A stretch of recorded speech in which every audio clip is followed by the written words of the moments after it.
Você já tentou ler a Bíblia do começo ao fim e desistiu no meio? Ou talvez nem tenha começado, porque tudo parece confuso, desconectado, complicado demais. Um monte de nomes, guerras, profecias, histórias que parecem não conversar entre si. E, no fundo, você se pergunta: o que tudo isso tem a ver comigo? Mas e se eu te dissesse que a Bíblia não é um livro de regras, que ela não é uma coleção aleatória de histórias antigas? E se eu te dissesse que a Bíblia é, na verdade, uma única história, com começo, meio e fim, e que, de alguma forma, essa história também é sobre você?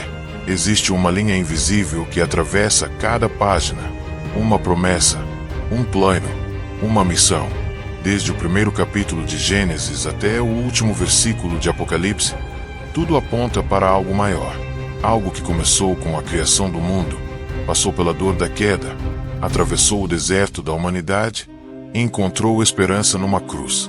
Essa não é apenas uma explicação da Bíblia. É uma jornada, uma caminhada pela história mais importante que já existiu, a história da salvação. Uma história escrita por Deus, vivida por homens e mulheres reais, marcada por escolhas, lágrimas, milagres e redenção. Uma história com altos e baixos, mas com uma única direção: trazer o ser humano de volta para perto de Deus. Talvez você tenha crescido ouvindo pedaços dessa história, mas hoje você vai ver ela inteira. Você vai entender como tudo se encaixa. E, mais ainda, vai perceber que essa história também te chama pelo nome. Não importa se você está afastado da fé, cheio de dúvidas, ou até mesmo machucado por religiões. Esse vídeo é para você, porque a Bíblia não é sobre perfeitos. É sobre perdidos que foram encontrados, sobre promessas que pareciam esquecidas, mas que Deus nunca abandonou. Fica comigo até o fim, porque entender essa história pode transformar a sua. O mundo se encheu de violência, corrupção e egoísmo.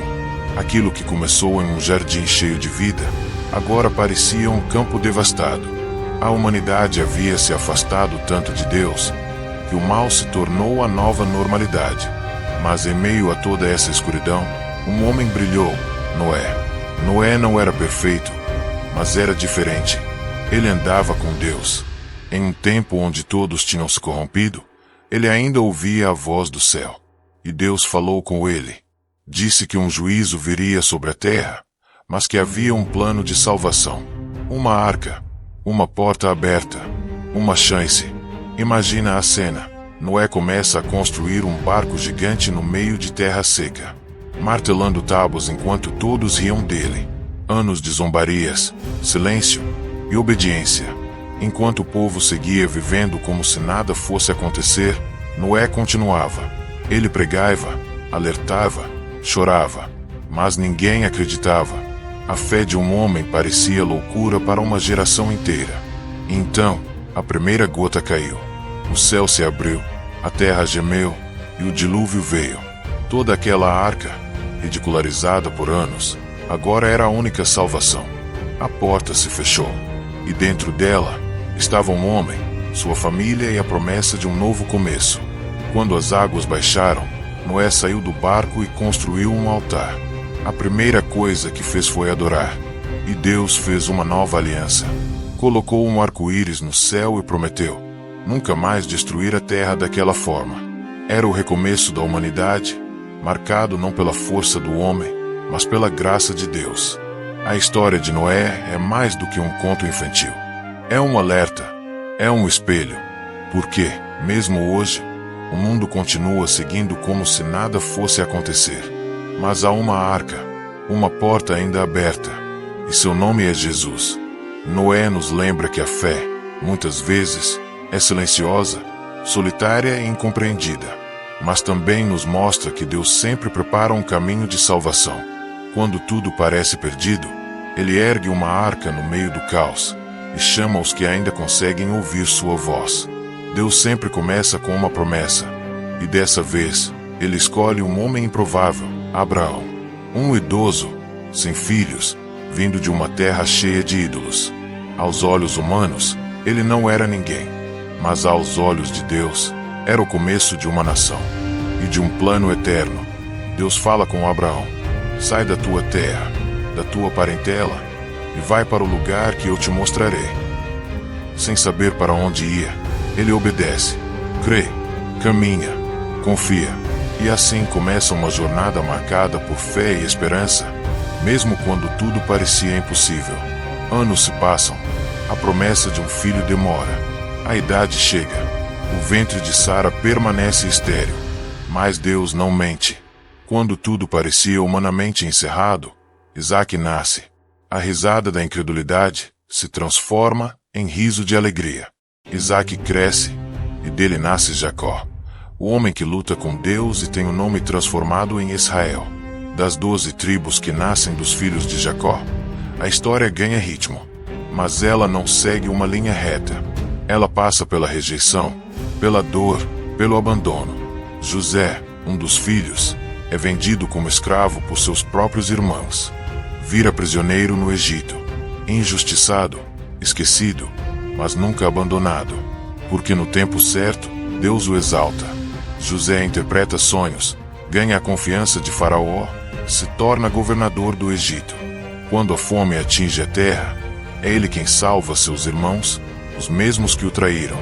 Eles choram, se arrependem, se reencontram, e ali, no coração do Egito, Deus preserva a descendência da promessa. Abraão não viu tudo se cumprir, mas cada passo da sua fé construiu uma estrada. Cada sim dito por ele foi um tijolo no caminho do Messias.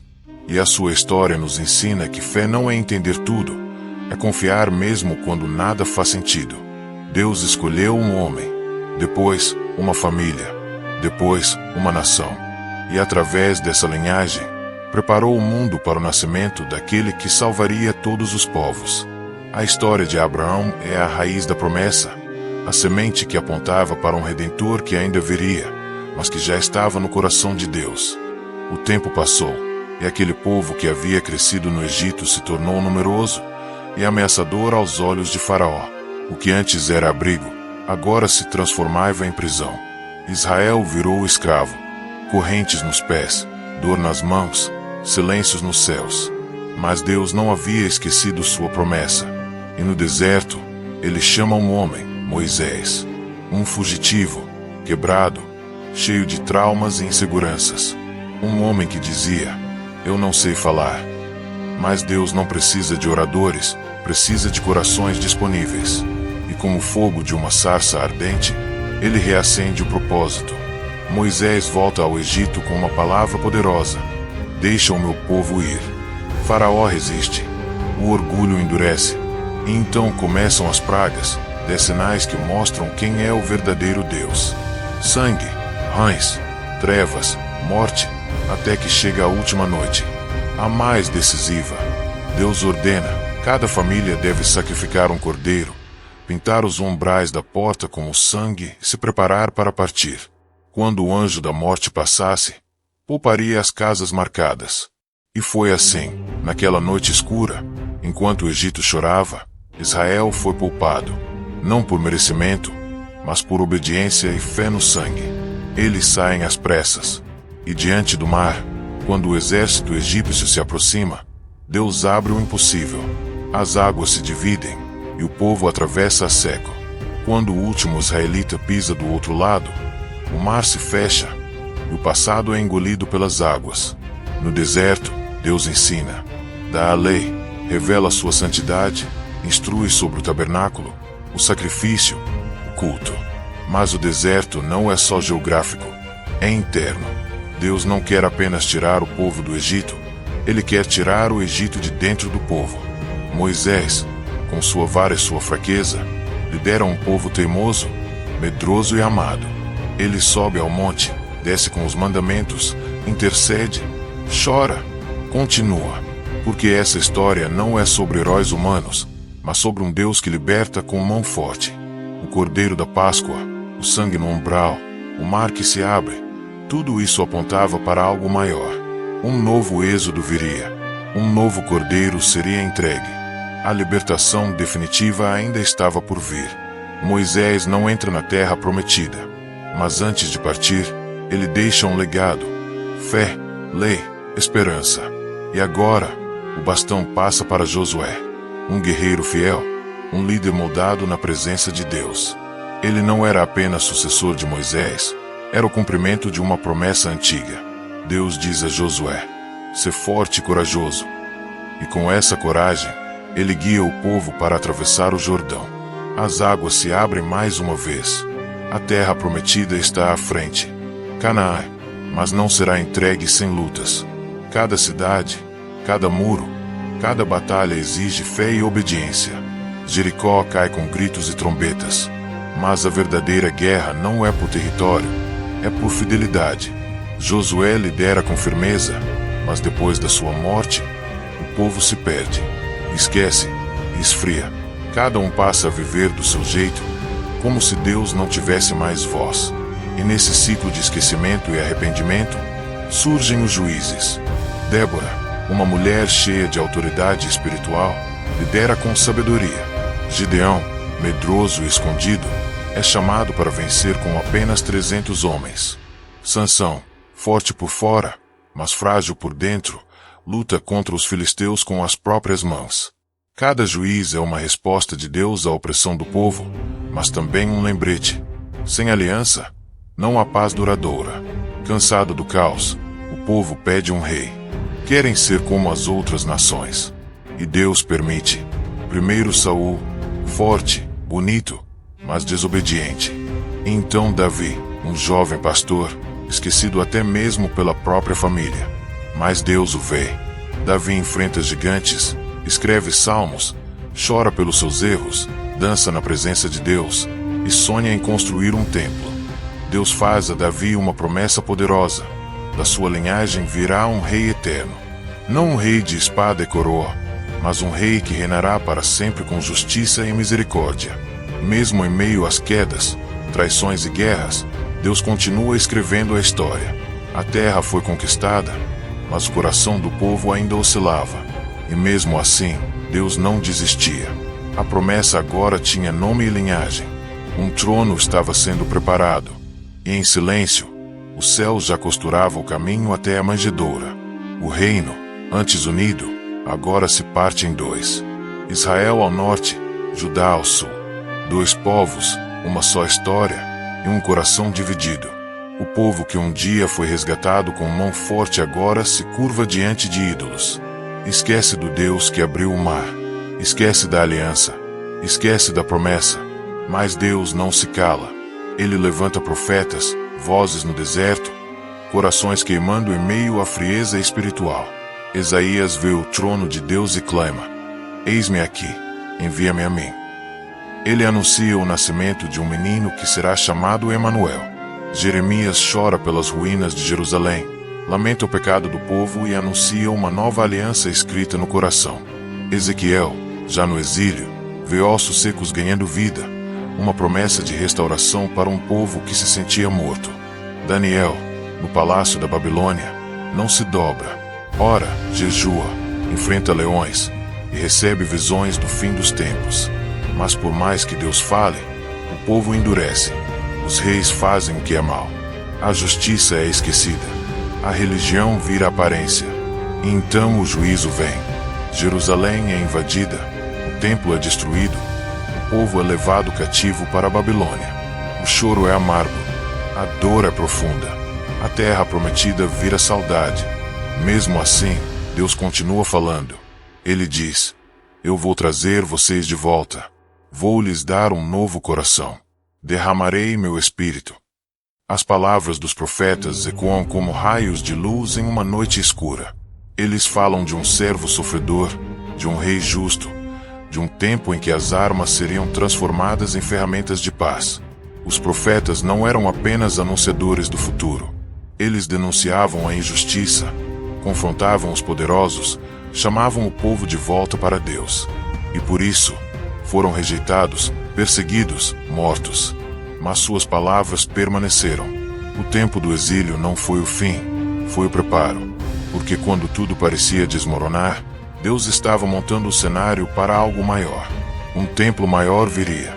Uma glória maior se manifestaria. O silêncio ainda não havia chegado, mas os céus já se inclinavam. porque a promessa estava prestes a caminhar entre os homens. 400 anos se passaram. 4 séculos de silêncio entre o último profeta e a primeira batida do coração de um bebê em Belém. Deus, que antes falava por visões e sonhos, agora parecia calado. Mas o silêncio de Deus nunca é ausência, é preparo. Enquanto o mundo girava e impérios se revezavam no poder, o céu tramava o maior de todos os encontros. Então, finalmente, ele veio, não com trombetas ou exércitos, mas com choro de recém-nascido. Jesus, Deus conosco, o Verbo se fez carne e habitou entre nós. Não nasceu num palácio, mas num estábulo. Não foi deitado em berço de ouro, mas em uma manjedoura. O Criador do universo envolto em panos, dormindo entre animais. Ele cresceu em graça, verdade e humildade. Viveu entre os pobres, os esquecidos, os quebrados. Curou leprosos, deu vista aos cegos, multiplicou pães, acalmou tempestades, tocou os intocáveis. Mas mais do que milagres, Jesus revelou o coração do Pai. Sentava-se com pecadores, amava os desprezados, perdoava os que ninguém queria perdoar. Ele não veio para condenar, mas para salvar. E mesmo assim, foi rejeitado, traído por um amigo, negado pelos seus, condenado por um sistema que não suportava a verdade. A cruz, o lugar de vergonha, se tornou o palco da glória. Ali, suspenso entre o céu e a terra, Jesus levou sobre si o pecado do mundo. O véu do templo se rasgou.